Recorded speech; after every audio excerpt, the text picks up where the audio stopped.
Hey guys, tonight we travel back to the Tang Dynasty, not by chariot or magic scroll, but by pillow. That's right, pillows. Those quiet, squishy, or in this case, rock solid, companions of the night.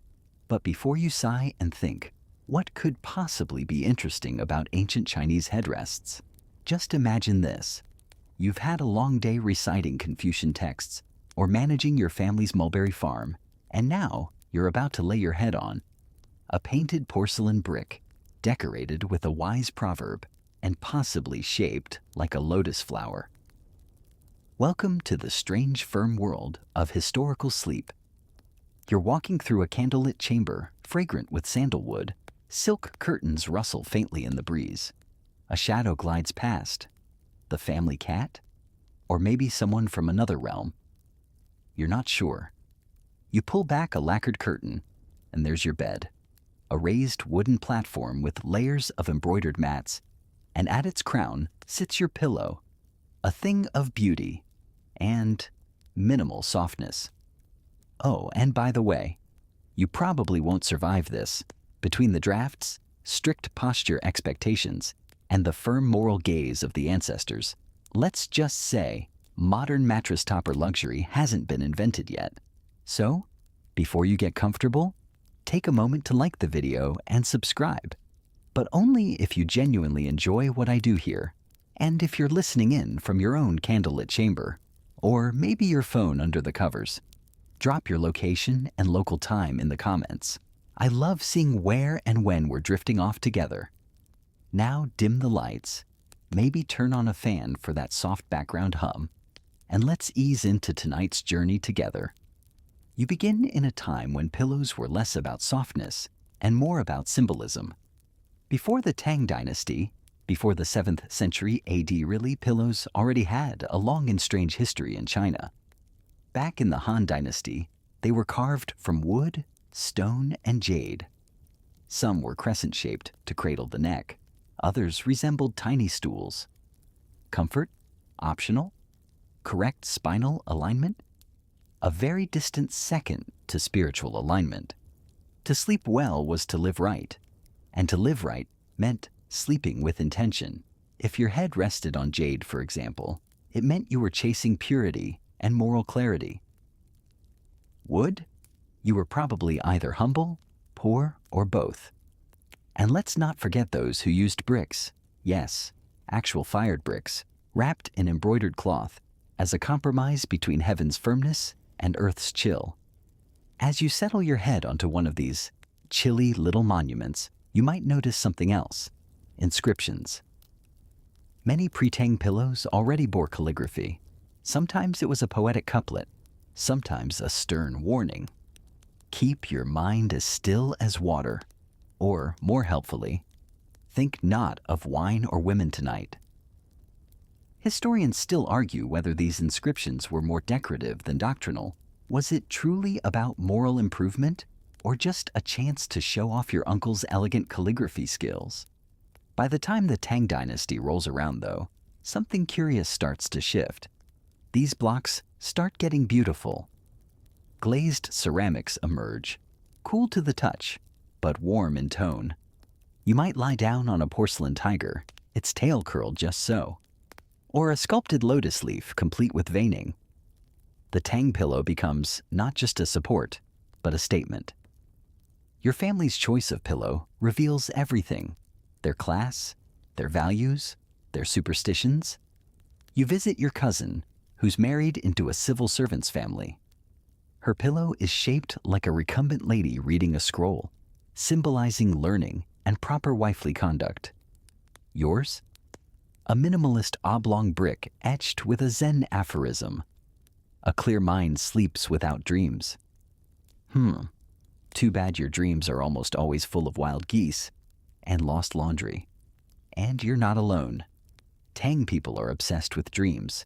Not just the dreams themselves, but how pillows influence them. But we'll get to that in a later section. For now, you lie there, stiff as a Confucian metaphor, and try to recall what the housekeeper said about keeping your qi centered. It's hard to focus when the pillow is gently cooling your skull like a river rock. But still, there's a dignity in it, a pride. You picture the artisans who made it, somewhere in Henan province, perhaps. They're working in workshops filled with humming kilns and piles of clay.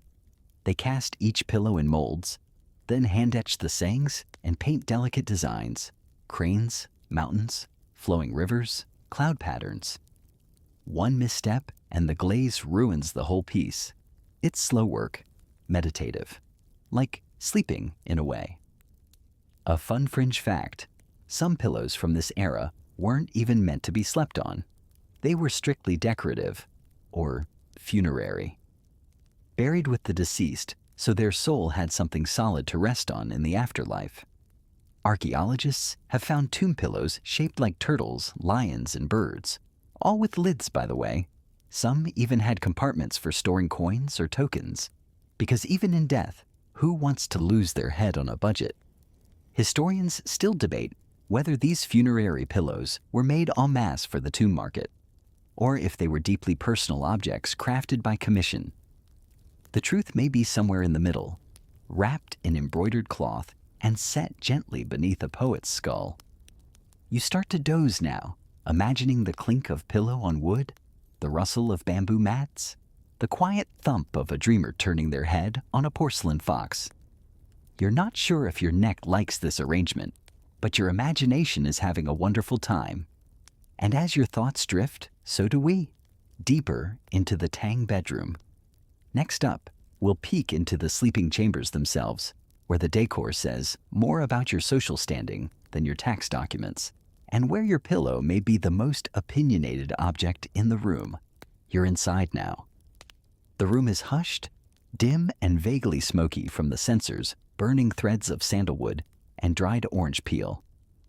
Outside, the capital buzzes. Chang'an, sprawling and bright in the day, is settling now under a lacquered sky. But in here, in a merchant's upper room, or a scholar's sleeping chamber, everything slows. This is the Tang Dynasty's most intimate setting, the bedroom. And at the heart of it, beneath layers of gauzy mosquito netting and blankets stuffed with silkworm husk, sits the one item that somehow matters most, your pillow. It stares at you, probably. Tang pillows are not shy. They are boldly painted, often shaped, and always firm. Yours tonight might be a glazed ceramic rectangle painted with plum blossoms, or maybe it's a tiger curled into itself like a protector of sleep. If you're wealthy, it's porcelain from the Gongxian kilns, cool, white, slightly translucent. If you're moderately wealthy, it's earthenware with hand-brushed lacquer, still elegant. If you're scraping by, it might be unpainted and chipping. Either way, it's not soft. You're not supposed to want softness. Softness, after all, suggests moral laxity. The rest of the room reinforces this. Walls are framed in wood and paper. Shelves hold scrolls and inkstones. A folding screen of cranes blocks the window's draft. And next to the bed, often placed carefully at the right side, your night pillow, your dream partner, your cold ceramic confidant. Historians still argue whether Tang bedrooms were considered strictly private spaces or semi-public ones for receiving close guests. Some accounts suggest scholars held pillow-side conversations by lantern light, discussing poetry and statecraft with friends until sleep overtook them. Others hint at more solitary ceremonial approaches, where the bedroom was a stage for moral reflection, spiritual alignment, and qi-balancing postures. Whatever the social rules, one thing's clear. The pillow had a presence. It was often the most expressive item in the room. Think about it. Beds in Tang china were generally stiff platforms with layers of woven mats, sometimes elevated on carved frames. Sheets were rare, and mattresses as we know them, non-existent. So the pillow became the place where artisans, poets, and philosophers focused their creativity. Tonight, your pillow carries a verse, a mountain within sleep. Cold clouds pass across your brow. Morning comes in silence. It's a gentle nudge to reflect on transience, or maybe it's just someone showing off their latest attempt at regulated verse. Either way, it's resting beneath your head, and you're supposed to sleep better because of it. But here's the part that really gets you. Your pillow might not just be a physical support. It's believed to shape your dreams.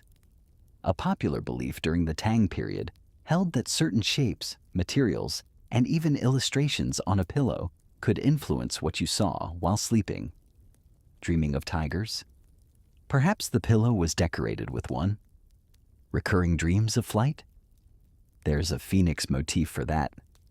Want to dream of immortality? Jade-stuffed pillows were said to help channel the spirit toward Taoist realms. There were even specialty pillow makers, some aligned with religious sects, who claimed to design dream guidance bricks. These artisans, mostly working in the capital or near large monasteries, mixed their clay with herbs, incense ash, or crushed minerals. Superstition? Possibly.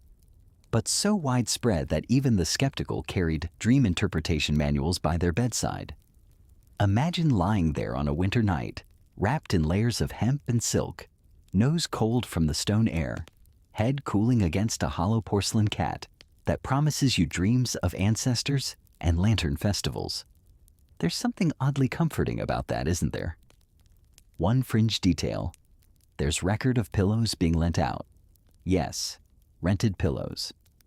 A merchant in Luoyang kept a shelf of dream-guiding pillows, each one shaped or painted for a different purpose: academic success, romantic reunion, divine vision. Locals could come in, leave a deposit, and take one home for a night or two. Sort of like a very niche public library, except you definitely wouldn't want to know how often they were cleaned. Pillow sharing, while not common, wasn't taboo. In some elite houses, guests might be offered a fresh, clean pillow from a rotating collection, a sign of hospitality. In others, the pillow was considered deeply personal, like a toothbrush or a confession scroll. And in some Taoist circles, a shared pillow was a euphemism for a spiritual bond. So, be careful who you loan yours to. You sit up and inspect tonight's resting stone again. There's a chip in the glaze, tiny at the corner, and beneath it, you can see the raw clay. Earthy, gritty. You wonder about the artisan who touched this clay with their bare hands. Were they bored? Inspired? Did they slip in a thumbprint on purpose, or by accident? Some scholars suggest that artisans, mostly anonymous, signed their pillowwork subtly, just a flourish in a flower petal, or a crooked stroke in a calligraphed character. Hidden signatures for hidden hands. And then there's the political side of it.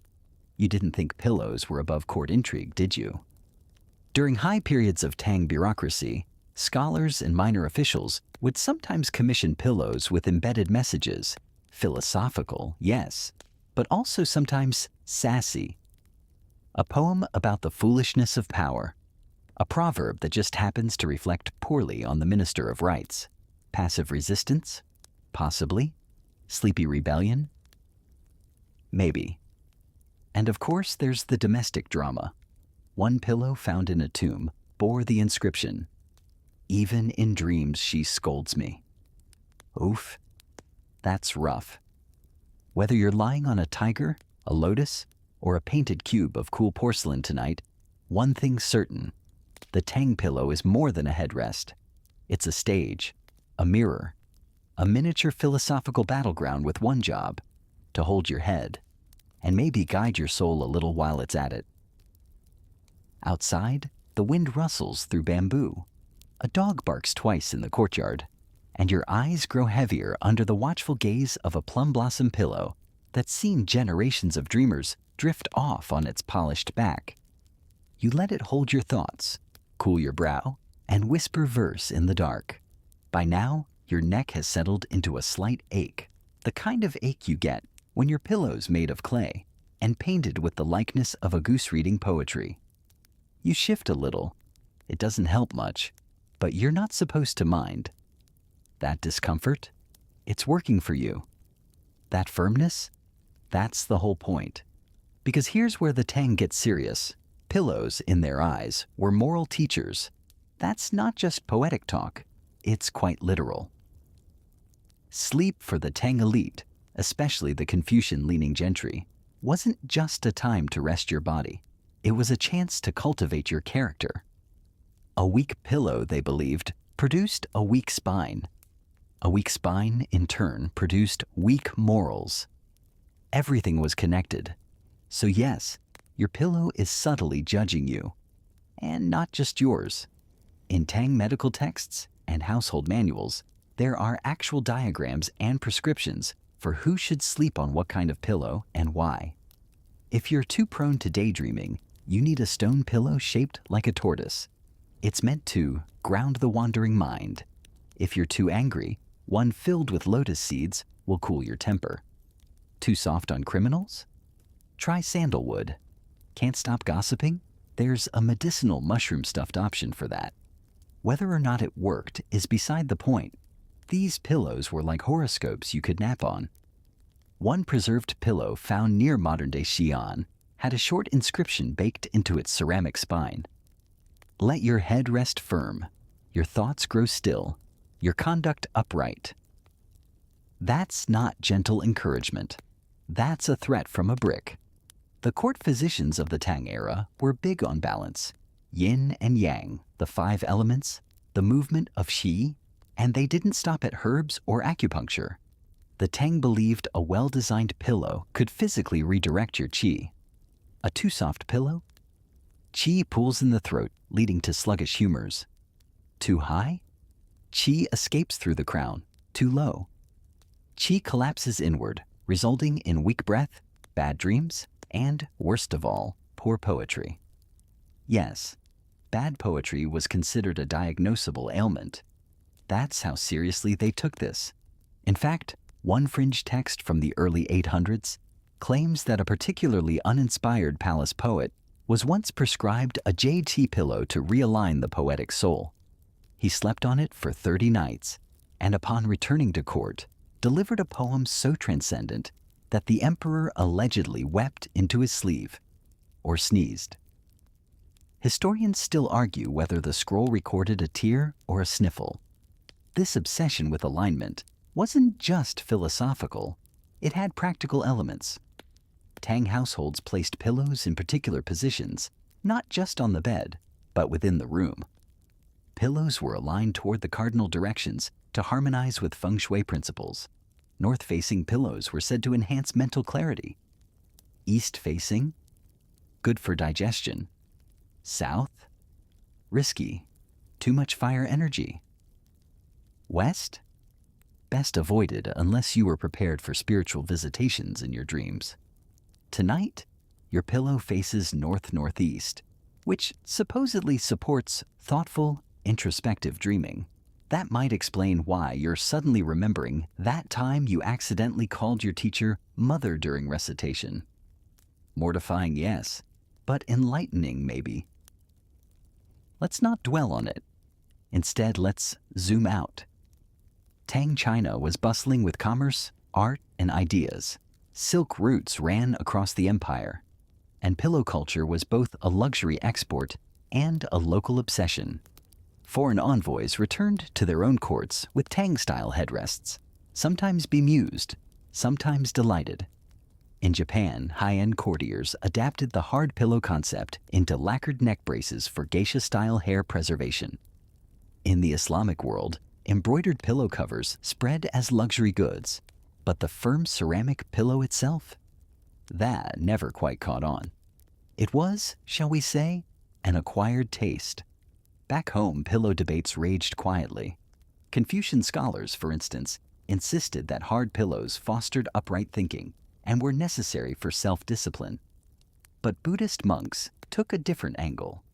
To them, the firm headrest served as a symbolic rejection of earthly comfort.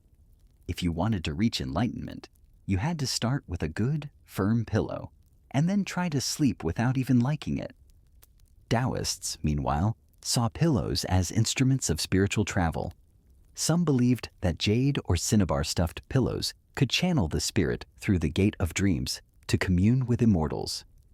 There are texts, charmingly vague ones, that suggest placing mulberry leaves beneath your pillow could invite visitations from helpful ghosts, not spooky ones.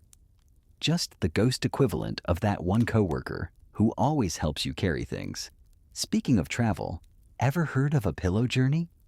It was a phrase used among certain literati to describe the act of wandering entirely within the mind while lying still. You'd lie back, head resting on a tiger or moon-shaped porcelain curve, and mentally journey across old battlefields, ancient poems, or hypothetical debates with Confucius. A good pillow journey was almost as prestigious as a real one and involved far fewer blisters. Here's a quirky detail for you. At least 2 Tang emperors were known to keep ceremonial pillows in their traveling trunks, not for sleeping, but for ritual purposes. One was a brick engraved with auspicious beasts used during temple stays. The other, a surprisingly dainty headrest shaped like a gourd, said to have belonged to a favorite consort. He never actually used it, but always brought it along.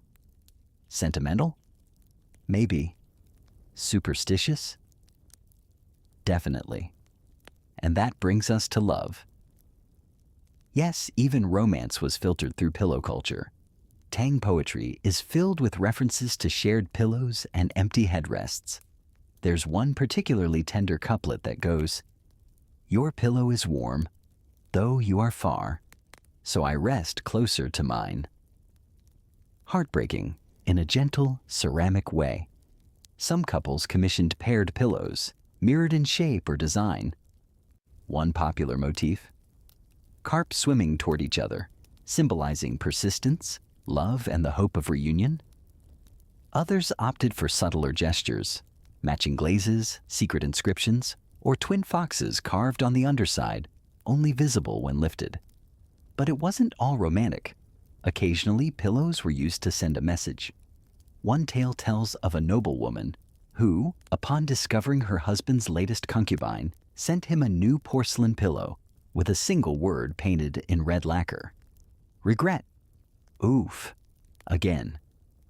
By now you might be wondering, if the pillows were so firm and spiritually charged, how did anyone actually fall asleep? Ah, but that's the secret. You didn't just fall asleep. You descended into sleep. Slowly, deliberately. Tang bedtime rituals were layered. Herbal foot baths, short meditations, light poetry, a moment of reflection with incense. The hard pillow didn't fight sleep. It framed it. And now your head shifts ever so slightly on the smooth glaze. You feel the coolness settle along your temple. Outside, a flute plays somewhere, distant, wandering. A servant quietly closes a door 3 rooms away. And within this chill porcelain curve, you feel the tug of dreams starting to pull again. Slow, steady, firm. You stir slightly. Not because you're uncomfortable, but because the pillow under your head has taken on a new dimension. It's no longer just a thing. It's a presence. It has weight beyond its glaze, and it's starting to whisper history straight into your ear. Now, let's float deeper into the social jungle of the Tang Dynasty, specifically the upper crust. The kind of people who wouldn't be caught dead, resting their heads on an undecorated slab of porcelain. You are in the boudoir of a Tang aristocrat now, soft candlelight flickering over lacquered beams and silk screens. The air smells faintly of chrysanthemum and sandalwood, and somewhere outside, a bamboo chime taps gently with the wind. Tonight, your host is Lady Wei, fictional but representative, a woman of taste, scholarship, and ruthless decorative instincts. She owns 7 pillows, 1 for each night, each with its own mood. There's the dragon pillow for days of strength, the lotus one for nights of quiet thought, a pair of twin phoenix pillows for arguments with her husband, used pointedly, side by side but not touching. One rather infamous cabbage-shaped pillow for guests she doesn't particularly like. No explanation ever offered. And then for nights like this, there's her moon pillow, pale ceramic with delicate cracks in the glaze like tiny rivers in a nighttime landscape. You rest your head there now. Lady Wei doesn't mind. She finds your bewildered respect quite charming. For her, the pillow isn't just for sleeping. It's a statement. And she's not alone. In Tang high society, One's headrest was considered as telling as their robes or calligraphy brush. If your pillow lacked artistry, it was assumed your soul did too. Collectors arose, of course. Like modern-day sneakerheads, they sought rare glazes, obscure inscriptions, artisan signatures. Some pillows were decorated with tiny poems. Others had warnings etched into them like, "Let no false words be spoken where this rests." A few even included slots for fragrance sachets, little pockets behind the porcelain filled with clove, musk, or crushed jasmine. Now imagine the pillow you're on tonight is one of these collector's items. Not just for status, but for sentiment. Some Tang families passed pillows down through generations, wrapping them in silk, treating them with the reverence due an ancestor's bones. It wasn't morbid, it was meaningful. After all, a pillow knows things. It's pressed to your head during your most unguarded moments. It soaks up your thoughts. In a way, it listens. One famous pillow of the period, nicknamed the Dream Listener, was said to have passed through 7 owners in 2 centuries. Each left a brief verse scratched into the base. Most were about love, longing, or loss. But one simply read, "Rice again. Why always rice?" An eternal lament.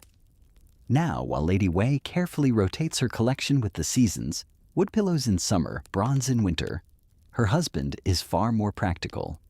He owns one, a standard Tang ceramic pillow with a crane on it. He uses it for sleeping and occasionally for whacking intruders. Very versatile. But let's drift away from aristocrats and into the lives of merchants.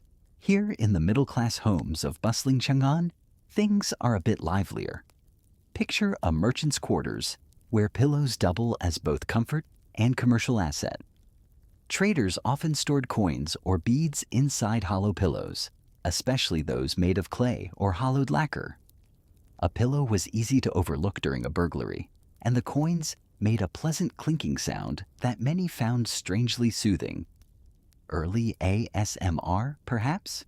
Some even believed that sleeping on money drew wealth in dreams and in life. This gave rise to the wealth pillow, often shaped like an ingot or inscribed with characters for prosperity. Skeptical scholars mocked them, especially when a pillow cracked and showered coins across the floor mid-slumber. But merchants stood by the practice. Now, if you lower your head slightly, you can almost hear a Tang Street vendor shouting, "Wealth pillow," guaranteed to improve luck and neck alignment across the city's lantern-lit night.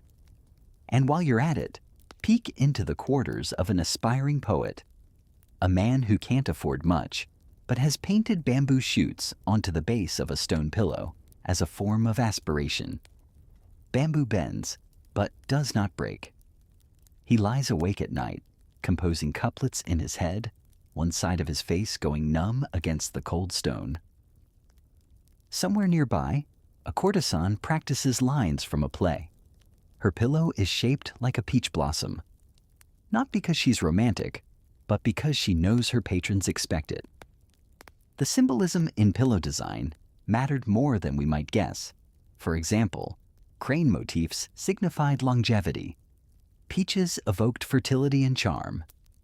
Tigers hinted at strength and vigilance, especially for those afraid of burglars or rowdy in-laws. Waves on pillows symbolized emotional depth, often for scholars or artists. Children playing was a motif meant to invite fertility and domestic peace. Slightly creepy? Only if you're modern.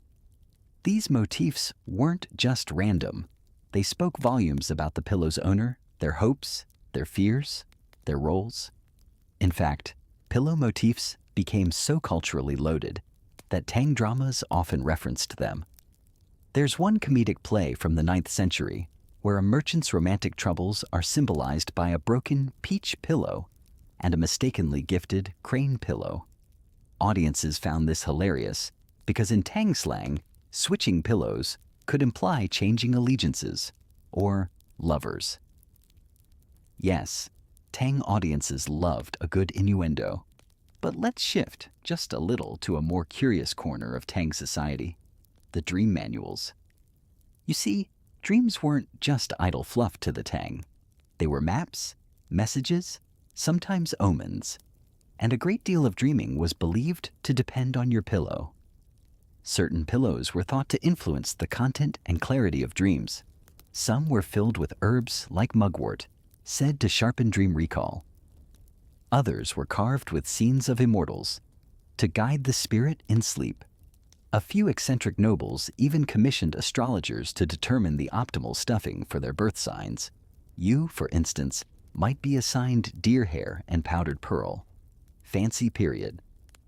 One preserved manual warns, to dream of flooding rivers while sleeping on a tiger pillow is inauspicious. Change to crane. Another suggests, peach blossom dreams on peach pillows are doubly potent. Take care what you wish.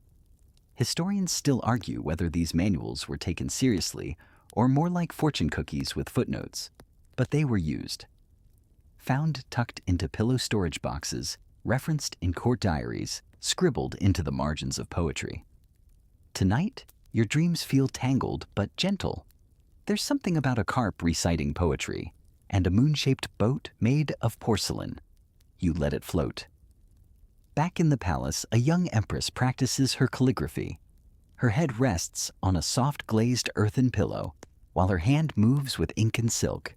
She writes of foxes, of snow, of a dream she once had where the stars bent close to listen. You remember now. Your own pillow has heard things too. Old secrets, forgotten promises. Maybe even a few terrible haikus. You're allowed to smile. You're resting your head in the folds of a civilization that truly believed the right pillow could change your soul, and you're only beginning to believe it might be true. You wake, or rather stir in that in-between place, cradled still in your cool ceramic headrest, the faint scent of sandalwood tracing the air. The pillow hasn't changed, but the room around you has. Gone is Lady Way's candlelit boudoir. Now you're surrounded by scrolls, brushes, and the distant rustle of philosophical conversation. Welcome to the study of a Tang Dynasty scholar, where pillows aren't merely comfortable, they are tools of the mind. Tonight, you are not a noble, nor a merchant, nor even a well-paid poet. You are a junior scribe, lowly but clever, tucked into a corner of a sprawling academic household. Your pillow? A rectangular ceramic slab decorated with a single inky crane. Not flashy, not especially soft, but respected. After all, this is the pillow of a thinker. It was said among the literati that a proper pillow should do three things: support the neck, cool the head, and provoke thought. This wasn't just clever marketing. It was a widely held belief that clarity of mind began with the way one slept. And to these Tang intellectuals, a pillow was a kind of silent tutor, always under your ear, gently urging your thoughts into deeper waters. Which brings us to a peculiar term from this period, the dream companion. Not a person, but a pillow, often named and treated with affectionate seriousness. Some scholars gave theirs pet names. One is recorded as calling his pillow Old Lee, after a retired teacher he admired. Another called his Moon's Elbow, which sounds romantic until you realize it was made of chilled stone and gave him chronic neck pain. What mattered most to these thinkers wasn't plushness or status, it was stillness. They believed a firm, steady pillow created the right conditions for what they called ink dreaming, the act of composing poetry or philosophical treatises in dreams. Many scholars claimed their best ideas came while sleeping, and they credited the stability of their ceramic pillows for this creative alignment. You lie back now, imagining that stillness. The pillow doesn't yield. It doesn't argue. It simply holds your head and listens. Among these scholars, the contents of dreams were taken nearly as seriously as footnotes. A Tang academic might record a dream about riding a carp upstream, then interpret it as a sign of upcoming success, or at least as a good metaphor for his next poem. One particularly dreamy fellow, Li He, kept a stack of short, flat pillows by his bed. each one for a different kind of dream. He reportedly labeled them with characters: love, death, foxes, and taxes. A mixed sleeper, clearly. Historians still argue whether these personalized dream regimes were widespread practices or eccentric indulgences of a few notable weirdos. But pillow switching as a means of mental tuning definitely existed. It was like setting a different playlist before bed, only with glaze and calligraphy instead of Spotify. Let's move now through a different kind of scholar's chamber, one less formal, more intimate. You're in the room of a female poet, modest in size but richly layered with tapestries, incense, and pressed flowers. Her pillow is narrow, made of fine lacquered wood, and covered in embroidered silk, likely a gift from a friend or patron. She sleeps light, often half-sitting, a posture believed to aid nocturnal reflection. When her head tips back against the pillow, she sometimes whispers verses to herself. Tonight, she's murmuring a line about plum blossoms falling silently into tea. You drift off with that image painted in your mind. In some cases, scholarly pillows weren't even meant for sleeping at all. They served as study props, used during long periods of kneeling or seated reading. A low pillow could be placed under the arms to reduce fatigue or tucked behind the back for posture support during lengthy recitation. The practical became poetic over time. One popular saying in Tang student circles was, "He who mistreats his pillow mistreats his mind." Heavy stuff, especially when your pillow doubles as your only furniture. Some monasteries even encouraged monks to sleep on deliberately uncomfortable pillows as a form of mental discipline. These might be filled with pebbles or shaped like angular bricks. The logic? Comfort is the cousin of illusion. Hard to argue when you're wide awake at 3 a.m., contemplating the nature of suffering while your skull grates against granite. And yet, many Tang philosophers believed this edge of discomfort produced a more present awareness. You couldn't drift into mental fluff if your pillow gently reminded you of reality every few minutes. Enlightenment, they said, came not from dreams, but from the tension between sleep and wakefulness. One famed Zen master, Ji Yang, reportedly had a porcelain pillow etched with the characters: "No illusion, no comfort, no regret." It was cracked from use and reportedly chipped his tooth during a night of particularly vivid dreaming. He kept using it anyway. Now your own pillow doesn't judge. It supports. It waits. As your head lies against it, imagine the quiet of those monastic rooms, broken only by the flick of ink and the occasional yawn. There were debates, of course, even among scholars. Some insisted on headrests with built-in scent trays, believing aromatherapy aided in dream control. Others found such additions frivolous or distracting. "Let the mind be the fragrance," one grumpy essayist wrote. His pillow? A slab of riverstone he'd stolen from a stream. Not all scholarly pillows were self-serious, though. Some had jokes or puns glazed onto them. One unearthed example reads, "Rest here but not forever." Another, "If you're reading this, you should be asleep." And my personal favorite, "This side for wisdom, that side for snoring." You shift slightly, smiling. These weren't humorless people, just particular ones. They believed that where your head lay at night determined how it rose in the morning, filled with half-remembered poems, new ideas, or simply a sense of quiet readiness. Tonight, you've joined their ranks. Your pillow is now part of a centuries-old ritual of sleep and thought, not just an object, but a vessel. And as you settle once more into its cool embrace, you begin to wonder what verse might write itself in your dreams tonight. Your breath slows, your weight softens. Still propped against your thoughtful, ceramic dream companion, you now find yourself drifting into the quiet hush of a Tang Dynasty bedroom, not of scholars or nobles this time, but of artisans and common folk. And yet even here the pillow reigns supreme. You are now a potter's apprentice in the city of Luoyang, a bustling hub of trade, art, and the most competitive noodle stalls east of the Yellow River. You live in the loft above your master's workshop, tucked between sacks of kaolin clay and bamboo drying racks. Your bed is a reed mat, your blanket a faded robe, and your pillow? A leftover prototype, a slightly chipped ceramic block shaped like a curled tiger. It's not luxurious, but it's yours. And tonight, you lie on it with the pride of someone who knows exactly how much care went into the glazing, even if the tiger looks more like a startled cat. In the world of Tang artisans, pillows weren't merely commodities, they were expressions of craft. Ceramic pillows, in particular, were testaments to a potter's control over fire, form, and glaze. Every curve had to cradle the neck just so.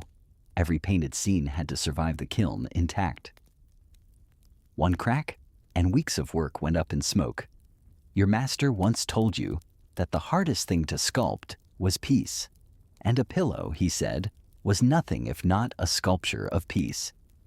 You remember helping shape your first pillow, pressing wet clay over a wooden mold, your thumbs shaking with the effort. Your design? A plump rabbit sitting on a cloud. It cracked in firing, of course. Clouds are tricky, but your master smiled anyway. A good pillow, he said, must hold both the head and the heart. Among Tang artisans, there was an unspoken hierarchy of pillow themes. Tigers and lions were common, symbols of strength and good fortune. But more popular still were pillows shaped like children, not dolls exactly, but stylized reclining babies, eyes closed in sleep. These baby pillows were a beloved fixture in middle-class homes, thought to attract fertility, ward off bad dreams, and, oddly, encourage punctual sunrise wake-ups. The logic? If your pillow looks like a sleepy baby, it's rude to sleep in. Historians still argue whether these child-shaped pillows were used more as toys, spiritual totems, or actual sleeping supports. But what's undeniable is their popularity.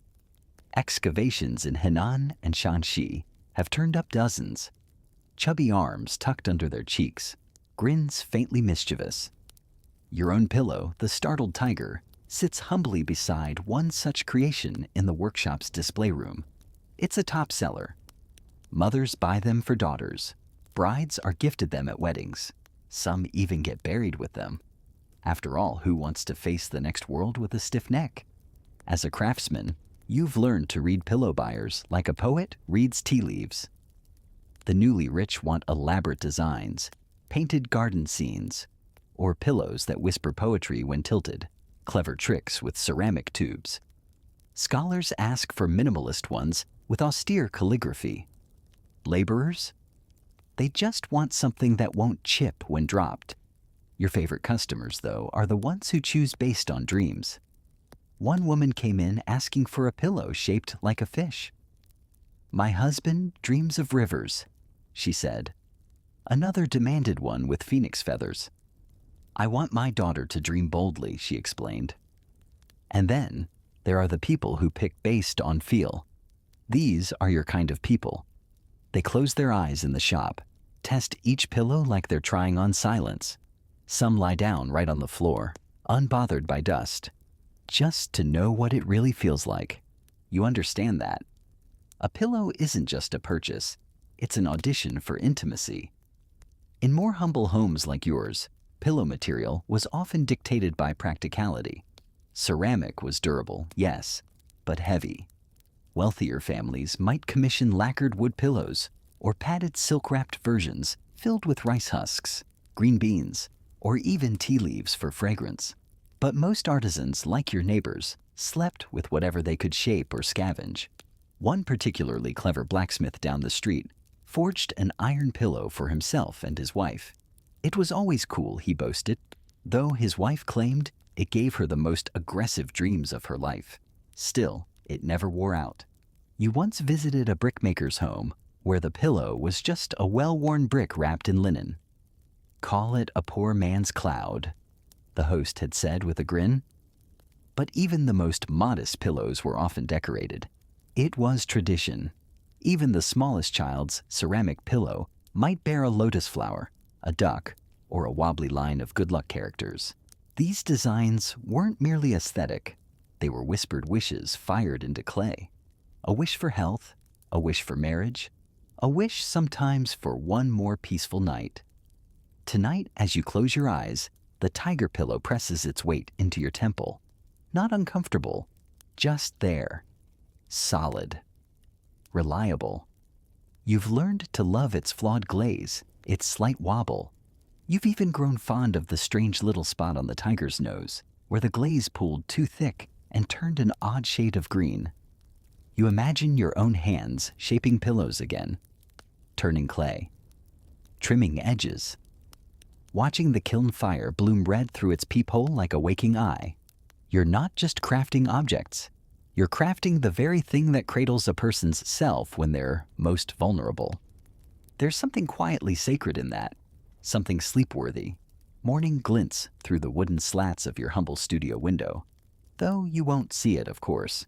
You're still tucked in, the weight of the tiger-shaped pillow holding you steady in the drifting tides of Tang Dynasty dreams.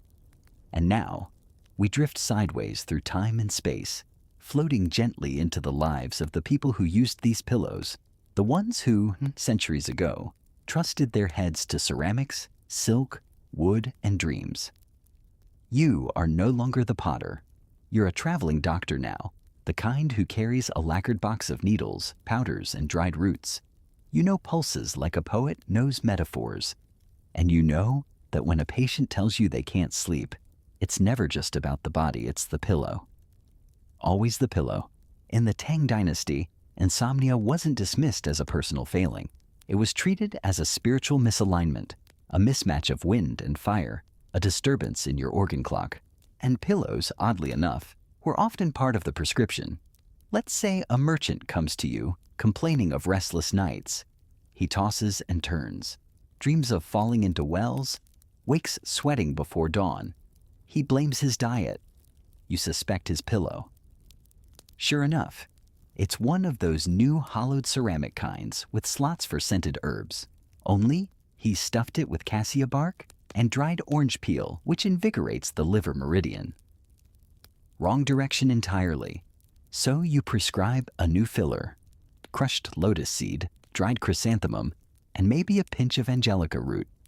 Soothing, yin nourishing, and good for easing spleen fire. The merchant rolls his eyes, but he takes your advice. 2 weeks later, he's back, raving about dreamless sleep and a minor improvement in his poetry. Historians still argue whether these herbal pillows were widespread or just fads among the upper crust. But archaeological digs have uncovered ceramic pillows with small compartments, likely used for herbs or cooling water. And records from the Tang medical texts, the Beiji Qianjin Yaofeng, for example, mention pillow-filling combinations for different ailments. Couldn't sleep? Try fermented bean husks and mint. Headaches? Crushed bamboo leaves and pine pollen? Nightmares? Wrap your pillow in red silk and recite a charm from the Zhengao Taoist text 3 times before bed. Sleep in the Tang worldview wasn't just a biological need, it was a crossing. And your pillow? It was your boat. The wealthy elite took this concept and ran with it. In elite households, you could find a whole pillow rotation, different supports for different nights, one for napping, one for summer, one for post-banquet digestion. The pillows were swapped out by servants, fluffed or gently tapped. Let's be real, most were not very fluffy, and stored in decorated cedar chests. Imagine it, a room of embroidered screens, a perfume burner whispering sandalwood smoke, and your personal autumn equinox pillow, stuffed with damp-resistant mugwort and shaped like a goose in mid-flight. Because obviously, you, as our wandering doctor, have treated women in the palace who sleep on rare snow silk pillows embroidered with verses by court poets. You've seen men who swear their rosewood headrest improves memory. And once, memorably, you treated a poet who wrote an entire collection of odes to his pillow, 47 pages of moonlit metaphors and neck complaints. There's even a Tang-era joke book, Shaolin, with a short parody about a scholar whose pillow is so sacred to him, he refuses to share it with his own wife. She can have my blanket, he says, but my dreams? No. Still, most of the people you meet aren't scholars or palace ladies. They're the in-betweeners, the small innkeepers, the temple guards, the widowed needleworkers with one good tooth and a sharp sense of humor. Their pillows are humble, but their relationships with them? Deep. One innkeeper in Chengdu sleeps on a pillow her son made before he left for the army. It's too small and lumpy, but she cradles it like memory. A carpenter has one made from leftover sandalwood shavings wrapped in linen, more fragrant than functional. And a retired opera singer swears by her old stage prop, a lacquered headrest shaped like a cloud cracked at the corner. It remembers the songs, she says. You once stayed overnight in a Taoist temple near Mount Song, where the monks slept on stone slabs and rested their heads on bricks, cold, unyielding, and perfect for dreams of transcendence. We are not here to relax, said one monk before promptly falling asleep sitting up. Hardcore. And then there are the lovers. Oh, the pillow games of the Tang romantics. You've seen secret compartments in pillows meant for hiding letters or gifts. You've seen love poems scrawled on the undersides of headrests. One couple had matching pillows, his shaped like a rabbit, hers a carrot. You can't make that up. In the famous literary tale, The Pillow Book, a traveling scholar dreams an entire lifetime on a stranger's pillow, rises through the court, marries well, has children, falls from grace, and wakes to find no time has passed. Philosophers debated the tale for decades. Was it a warning about ambition, a metaphor for illusion, or just an endorsement for better neck support? Pillows weren't just for rest. They were vessels, carriers of scent, memory, identity. And the people who used them treated them not as tools, but as silent partners in the nightly exodus from waking life. You pack up your lacquered medicine box. Another city waits, another patient, another pillow misaligned with its sleeper. But you've learned that no two dreams are alike, and neither are the things we rest our heads upon. The wind rustles the paper screen, a cricket chirps, and you, drifting back into sleep on the tiger pillow from your youth, wonder, what kind of dreams will you shape next? You're lying there, nestled into the gentle slope of your favorite porcelain pillow, and the dreams have started to swirl in slow spirals, ink dropped in tea. And just before they dissolve entirely, another figure from the Tang world steps into view, the pillow artisan. This time, you are her. Your fingers are raw from shaping clay, your sleeves dusted white. The kiln behind you glows like a second sun, pulsing heat into the studio's bamboo walls. You've spent the morning etching fine cranes into a half-dried ceramic surface, one wing lifting just above the rim where a nobleman's neck will someday rest. You're not just a potter now, you're a specialist, what later generations might call a designer. But for you, this is artistry with purpose, function with flair. In the Tang Dynasty, pillows were crafted objects. They bore weight, not just of heads, but of meaning. And the people who made them? Well, they walked a curious line between artisan, philosopher, and tradesperson. Their designs were not arbitrary. They were carefully selected to suit the sleeper's status, temperament, or ailment. A child's pillow might be shaped like a crouching tiger, meant to chase away bad dreams and channel strength. And older scholars could mimic a mountain peak to encourage lofty thoughts while he dozes in his study. You've made both, and then some. Today, you're shaping a plum blossom pillow.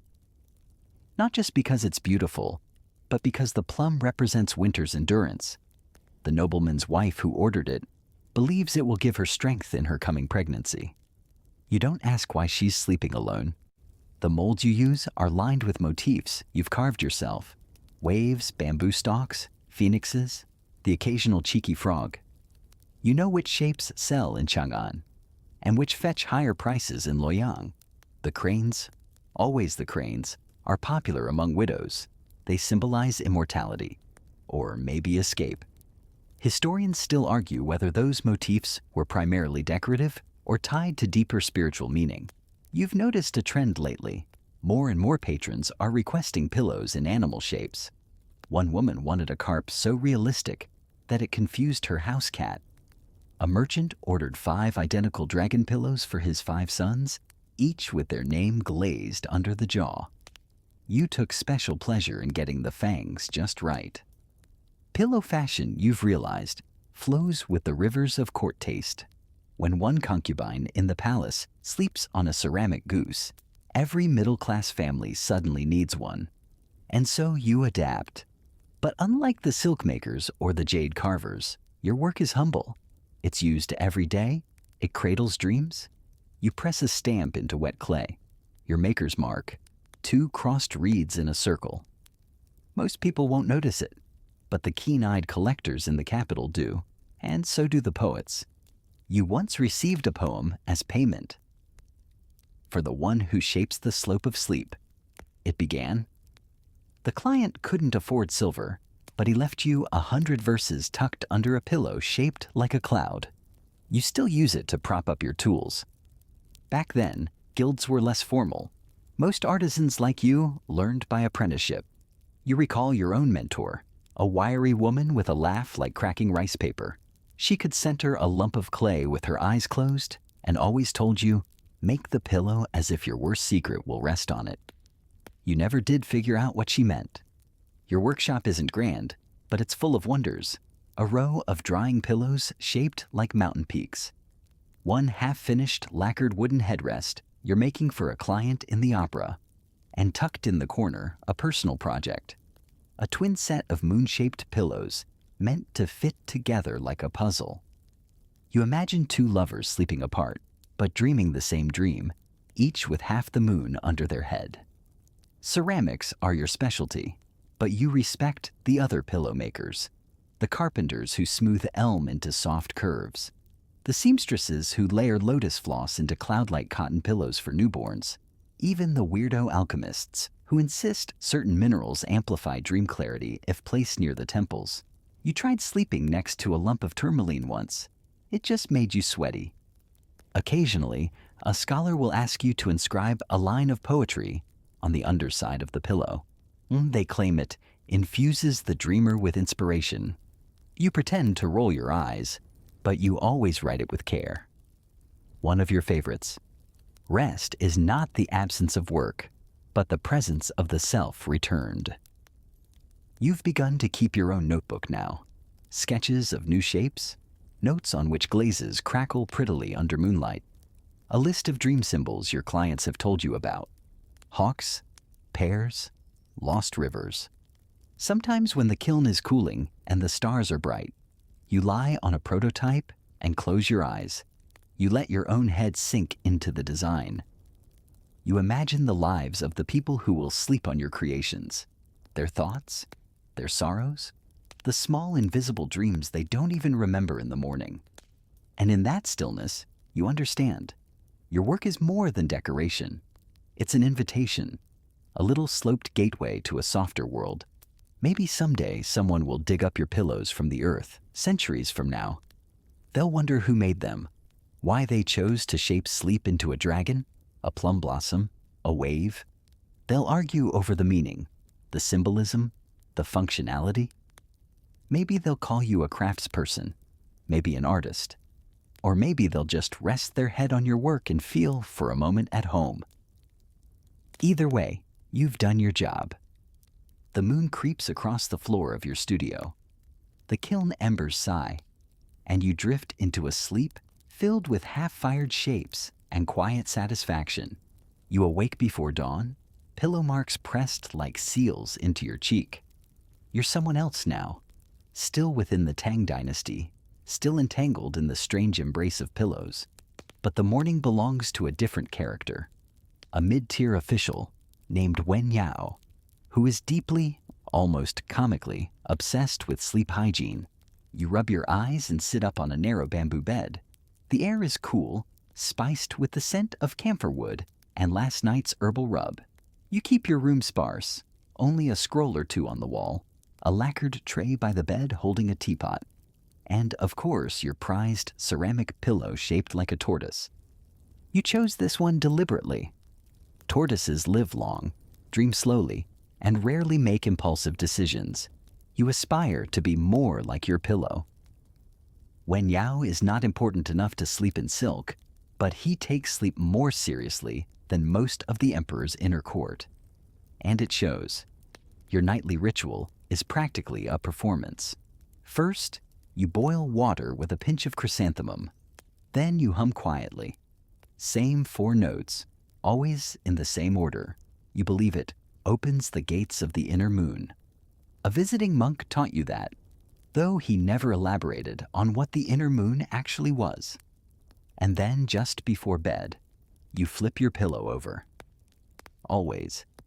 Because this side, the slightly cracked, less glossy side, was where your wife used to rest her head when she came to visit. She died last winter, but you haven't touched the imprint she left behind. Not even the faded rouge stain she once transferred from her cheek. The tortoise pillow, you believe, remembers her. And remembering is an act of rest, isn't it? That's one of your theories anyway. You have several.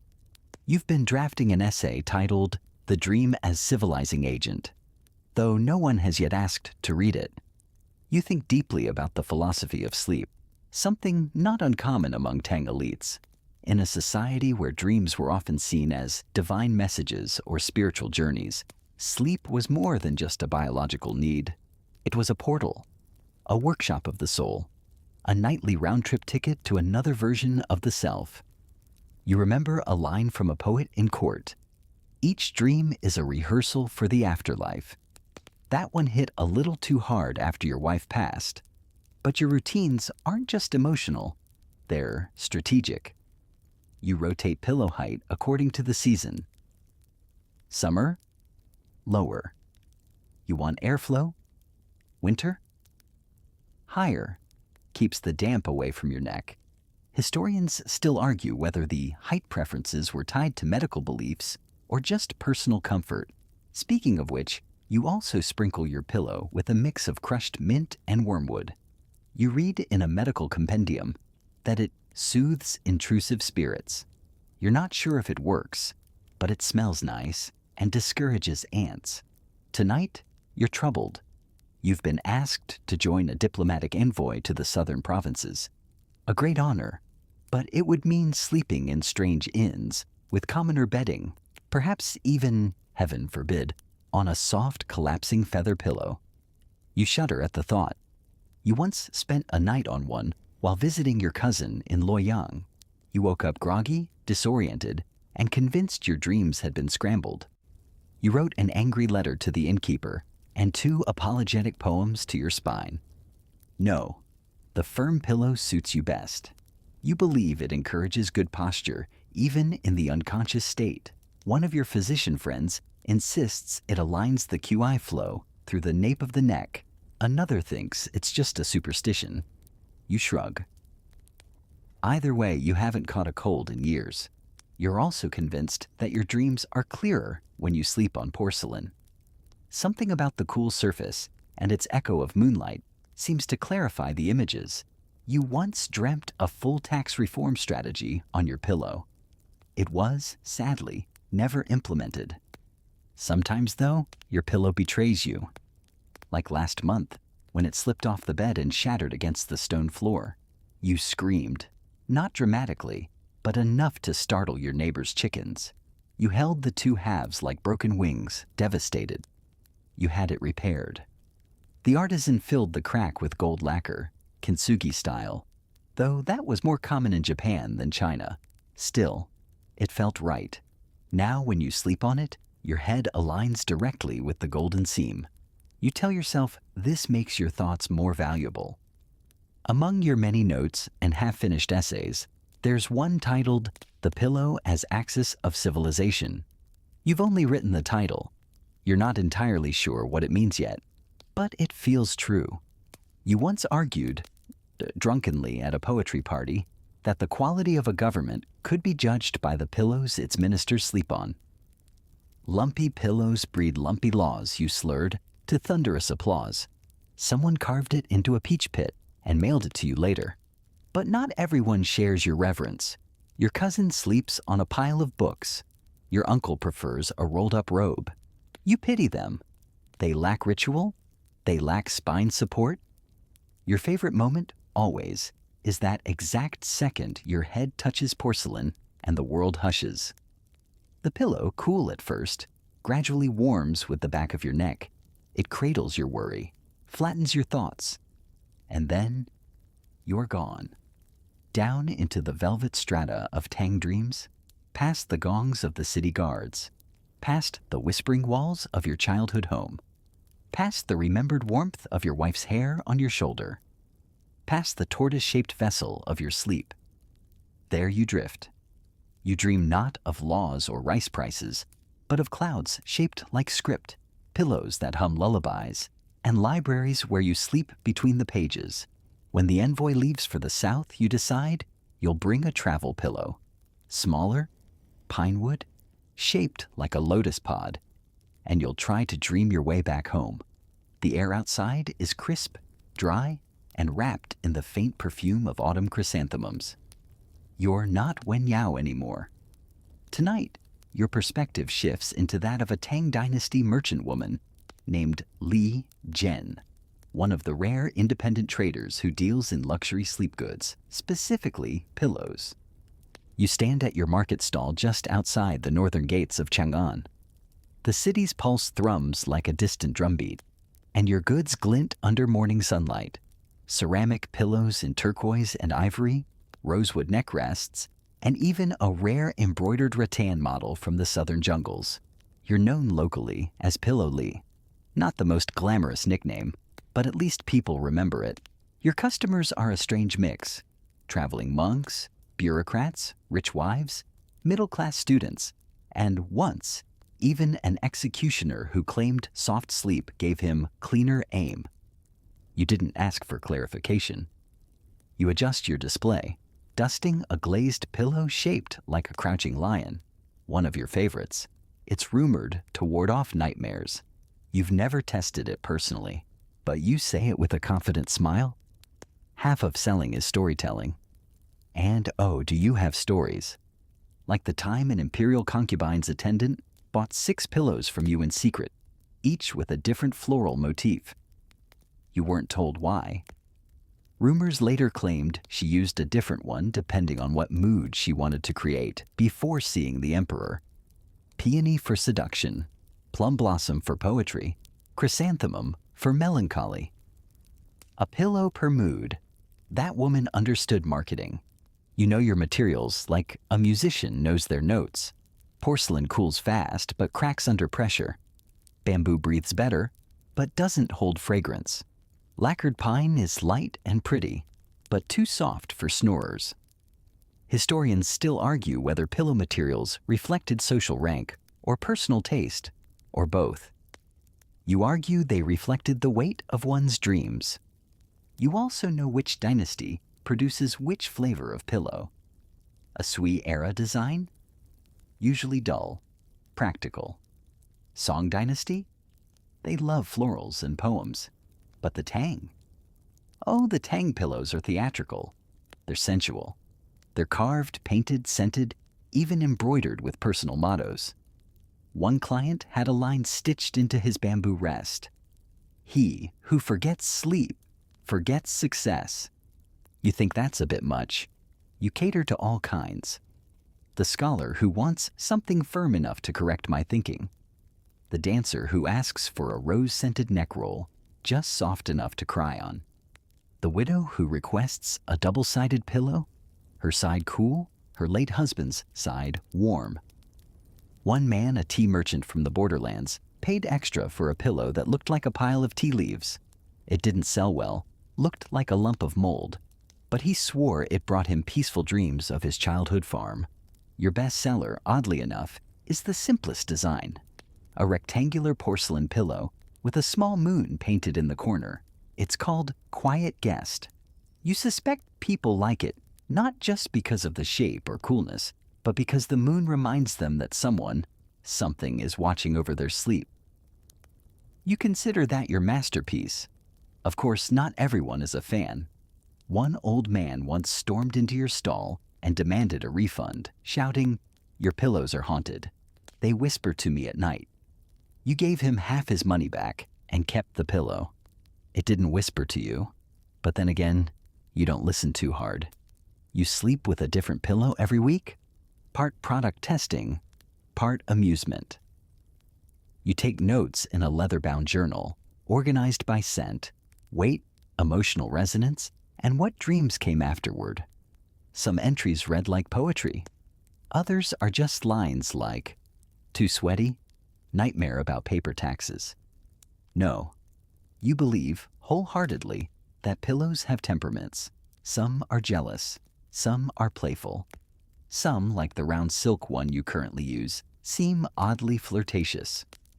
You've taken to calling it wink. There's an art to guiding a customer to their correct pillow.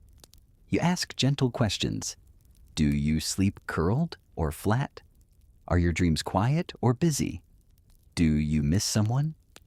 These aren't just sales tactics, they're personality maps.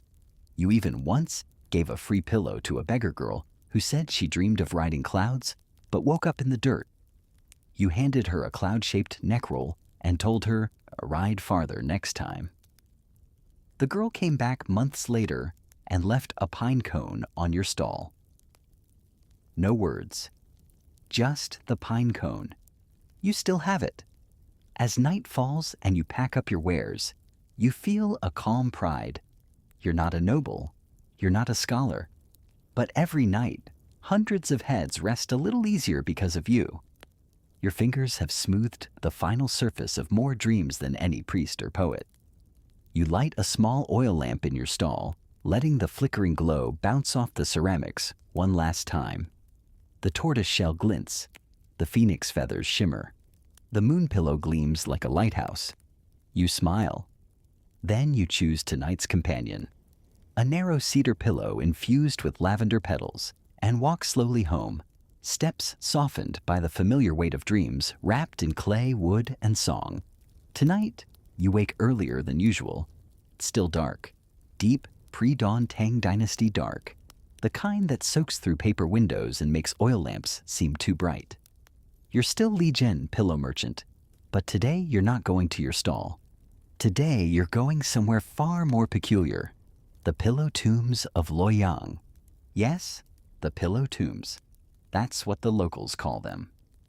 Luoyang, once a capital city in earlier dynasties, has its share of haunted prestige and archaeological oddities, but none more quietly strange than the scattered tombs where ceramic pillows were buried with their owners, not just as grave goods, but as messages, markers, companions. You've heard whispers about them your whole career, and now a friend in the guild has invited you to a private viewing. The government's excavating an old noble crypt, and someone found a lacquered pillow shaped like a duck, inscribed with a sleepy poem. You couldn't resist. You travel by palanquin, nestled between baskets of your own wares. Never miss a chance to advertise.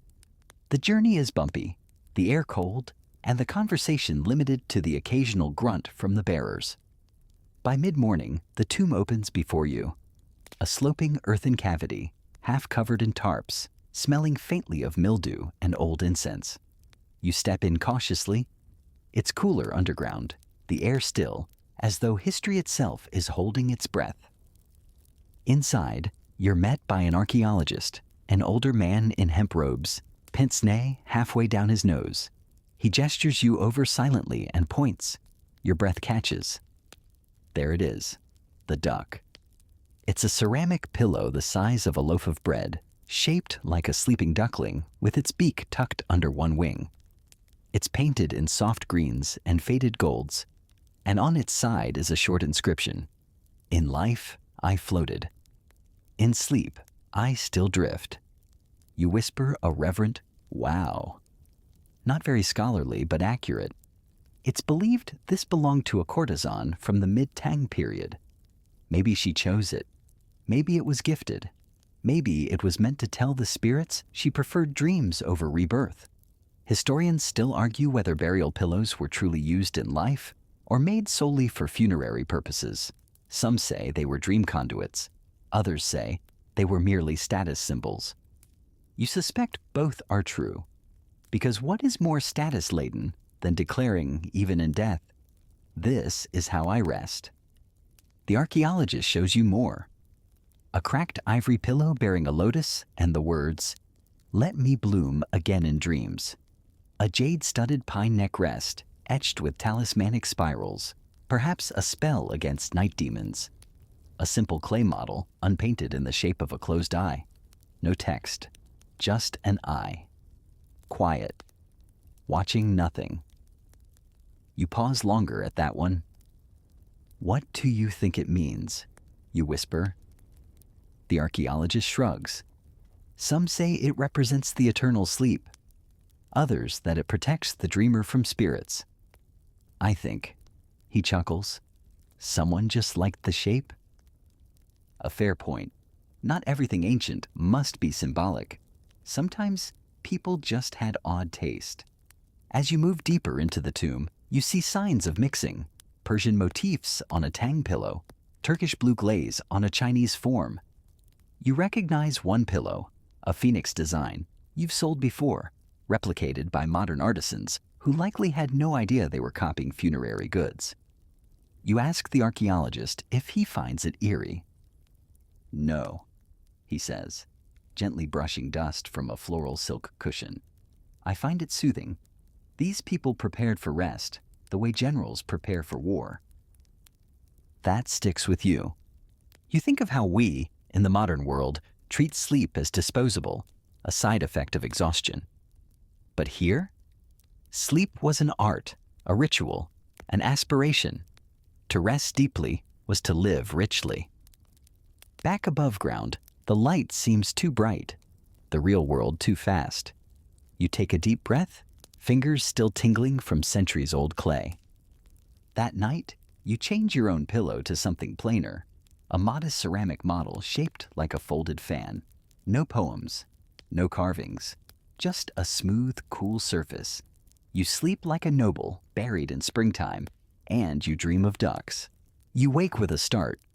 The duck is gone. No, not the dream duck, the actual duck-shaped pillow. It was never yours, of course.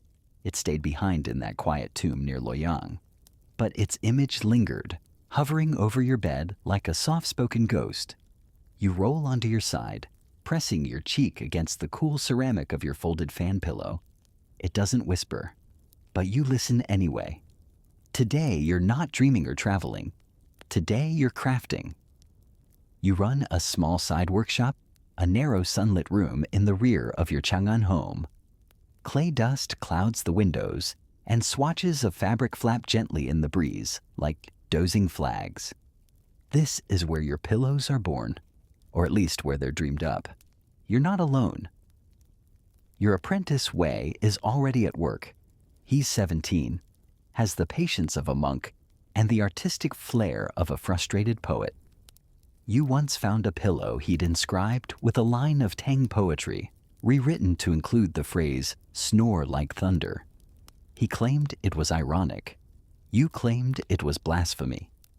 Today, you're trying something new, a hybrid model, half bamboo, half lacquered pine, scented with crushed osmanthus blossoms. You call it the equinox.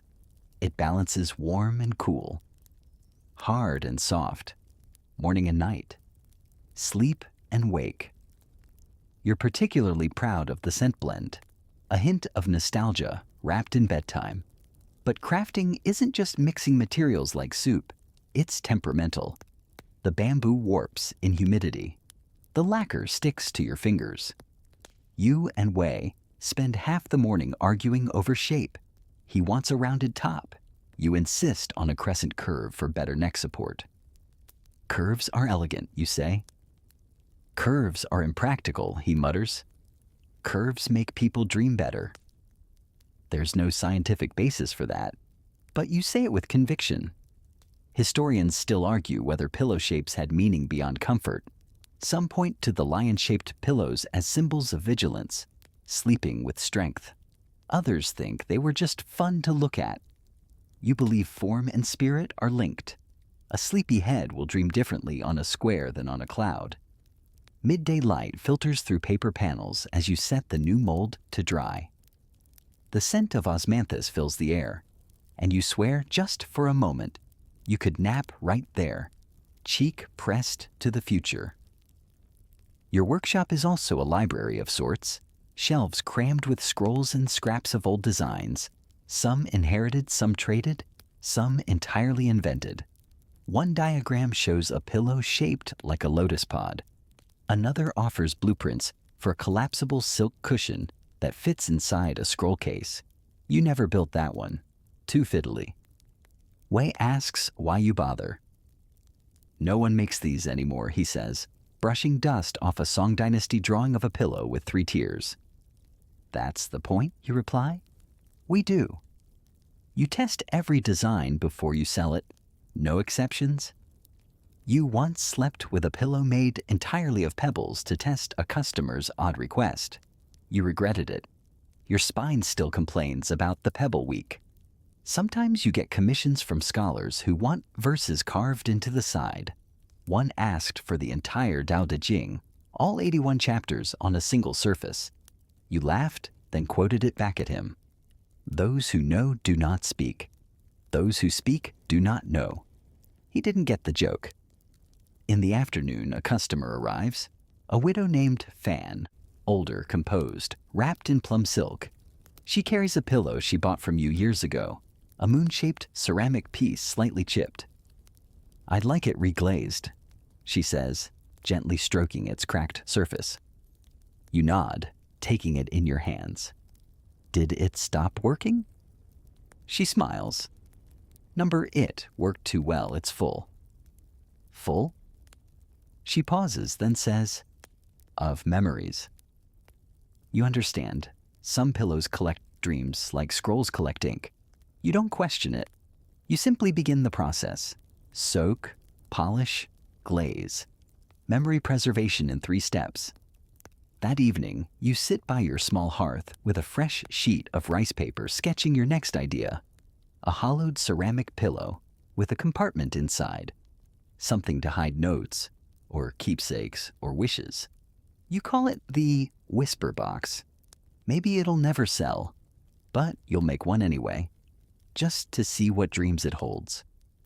As you drift off, forehead resting on the smooth edge of your prototype, you imagine a future where someone, centuries from now, finds your pillows in the ground and wonders, what were they dreaming? The next morning arrives with a pale winter sun and the low, polite clang of someone knocking on your gate. Not many people come this early unless they're selling eggs or in search of something unusually specific. You answer it, still in your sleep robe, only to find a monk standing barefoot on the stone path. His robe is deep saffron, his head freshly shaven, and tucked under his arm is not a scroll, not a sutra, but a pillow. A large, flat one, wrapped in crimson silk and bound with twine like a gift. You blink. He bows. Peace upon your household, he says softly. May I request your opinion on a matter of sacred rest? You're not sure if you're still dreaming. His name is Brother Shen, and he's from a small temple in the hills south of Chang'an, near the Huai River. They've long practiced a form of mindful dreaming, wherein monks attempt to achieve clarity of thought by observing their dreams over time. Not quite prophecy, not quite psychology, just serene observation. The problem? Their current temple pillows are apparently uninspiring. He unwraps his.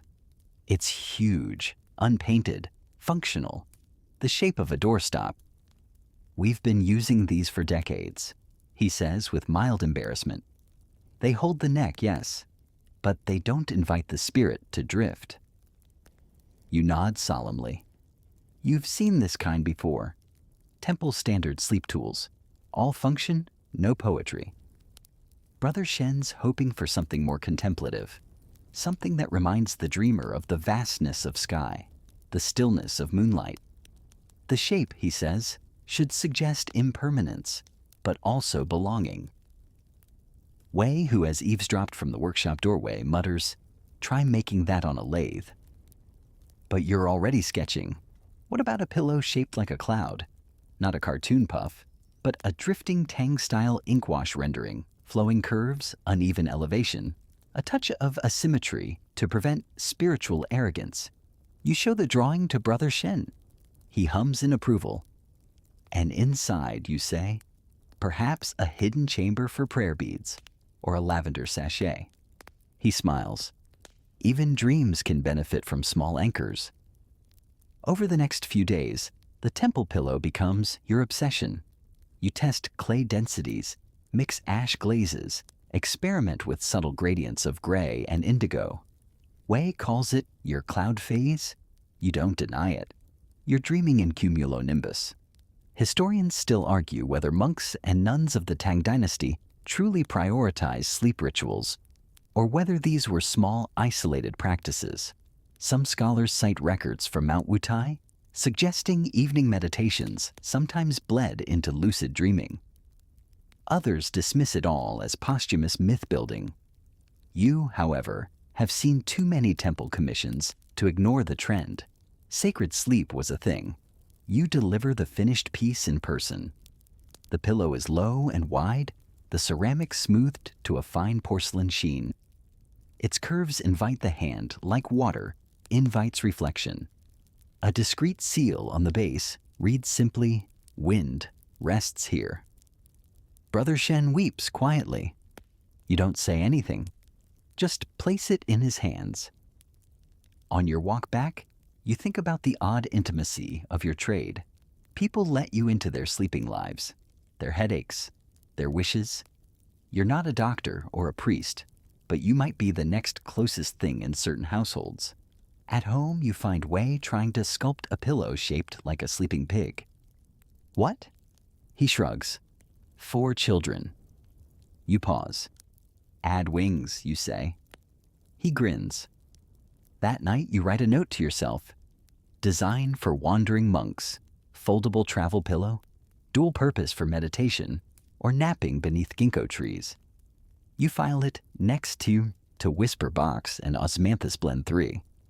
Then you fall asleep on your own pillow, which now smells faintly of sandalwood and glaze.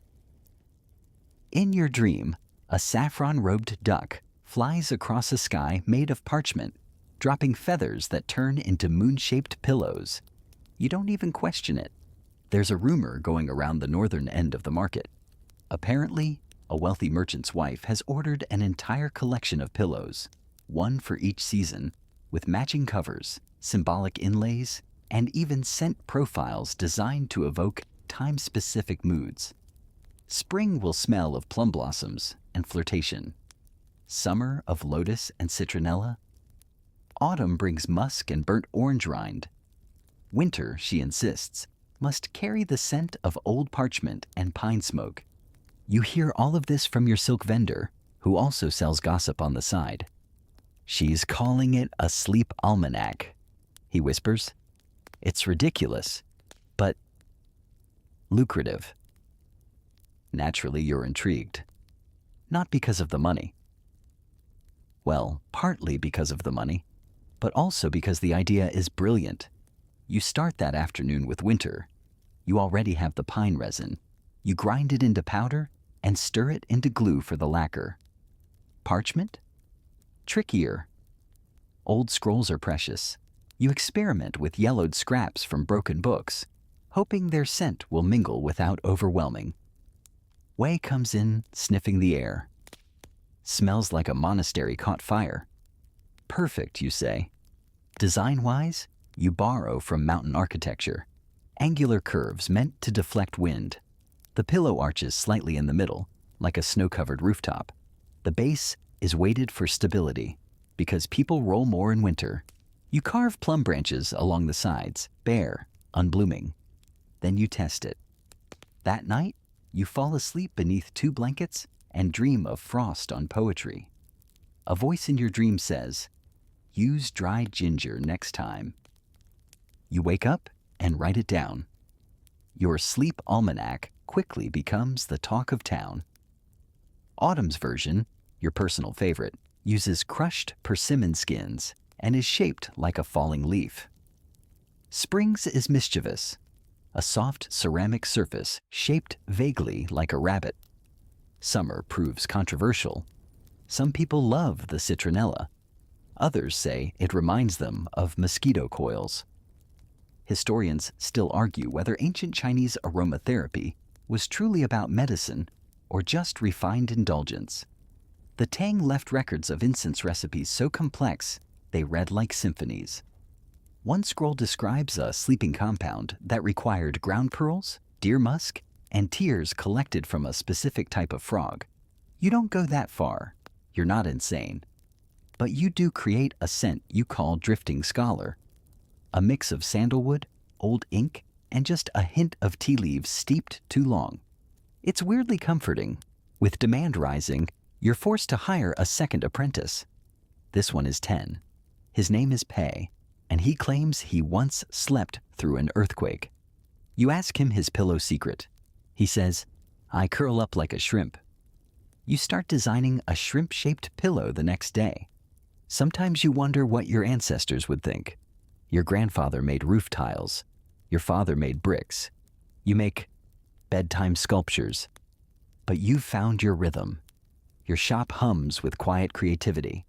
Your customers are dreamers, insomniacs, lovers, widows, monks, merchants, scholars, children. One of them once left you a poem inside their returned pillow. I dreamt of a road made of feathers, and a house with no doors, and a room where the walls were soft as your words. You still keep it folded in your drawer. You decide that your next design will be based on music, not literal sound, but rhythm, pacing. You call it lullaby curve. It'll have no edges, no seams, just smooth transitions and gentle weight distribution. Wei says it sounds like a melon. Pei says it sounds like cheating. You say it sounds like peace. That night you fall asleep in your workshop again, head resting on a half-glazed prototype. A candle burns low nearby. You dream of a Tang Dynasty market where everyone's pillow floats behind them on strings, like kites of comfort. When you wake, you can't remember the dream exactly, but the scent of dried ginger lingers, and your sketchbook is open to a drawing of a cloud shaped like a shrimp wearing a scholar's hat. You just nod and begin to sculpt. It begins to rain. Not the sudden kind that makes people shout and grab laundry. This is the soft, persistent kind that sinks into roofs and thoughts alike. You wake to the tap-tap-tap of water beating on the outer eaves and a faint scent of wet clay that's drifted in from the kiln yard. Rain always brings you more customers. Not immediately. But by mid-morning, there are 3 soaked scholars huddled beneath your overhang, each with a complaint about how they can't read properly when they sleep poorly. One of them is very tall and keeps ducking under your lintel. Another one keeps sneezing. You bring out stools and tea. They're here because they've heard of your silence shape. The pillow designed specifically to muffle market noise. You made it as an experiment using a double shell clay with silk floss inside. It wasn't pretty, but it was heavy and quiet. Apparently, word got around. They argue over who gets to buy it. You settle it with a game of chess. The loser commissions a different version. He wants his in the shape of a goose because they remind me to be alert. You don't ask further questions. That night, you work by candlelight, sculpting a goose that somehow doesn't look smug. You add a thin crack down its back to hide a scent chamber. Pei insists on stuffing a pinch of jasmine in. You let him. The pillow sells the next day. This is your rhythm now. Raindrops, commissions, sketches, dreams. One blurs into the next. The pillow that looked like a goose leads to one that resembles a crane, which leads to one that mimics a paper fan mid-fold, which somehow reminds someone else of a childhood memory. And they order 4. Historians still argue whether Tang Dynasty artisans saw themselves as artists. or simply craftsman. Some scholars argue the term art didn't apply to functional objects like pillows. Others point to imperial records praising certain woodworkers and ceramicists by name. You don't care either way.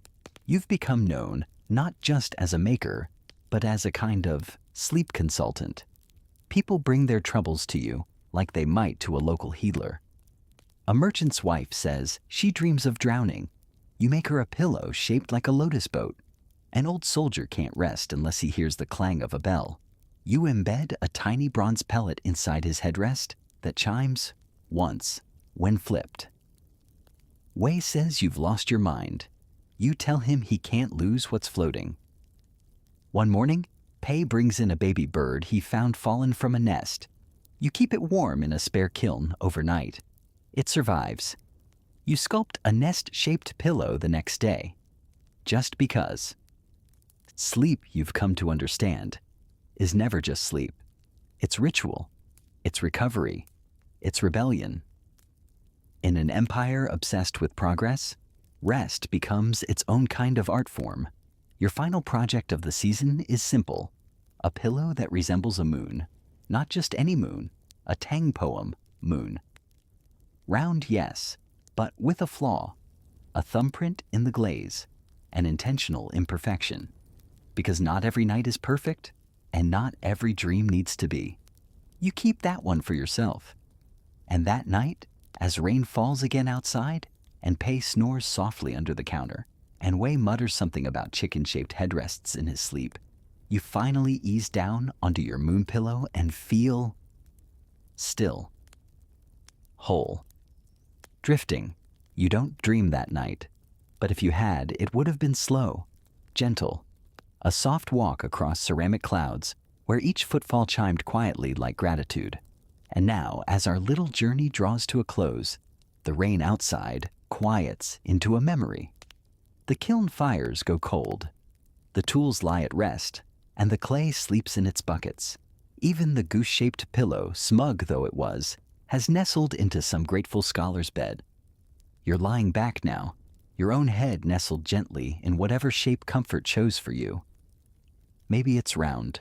Maybe it's shaped like a rabbit or a fan or a poetic mistake in the moonlight. It doesn't really matter. What matters is how it feels against your neck. The way your breath has slowed, softened. The faint pressure on your temples telling your mind, yes, it's okay. Let go now. There's nothing left to design tonight. No incense to blend, no glaze to adjust, no dreams to engineer, no rain to outwait. Only this moment, this weightless drift between memory and invention. You've walked through workshops, temples, market stalls, bedrooms of the wealthy, and straw huts of the humble. You've shaped sleep into a thing you can hold, mold, offer. And now you've earned your own. Let your shoulders drop. Let your thoughts soften at the edges. Maybe tomorrow you'll dream of Tang scrolls, or sleeping monks, or cloud-shaped ducks, or maybe just silence. And if you don't remember your dream, that's fine too. Because sometimes the deepest rest lives in the spaces between stories. So rest well, sleep deep, dream gently.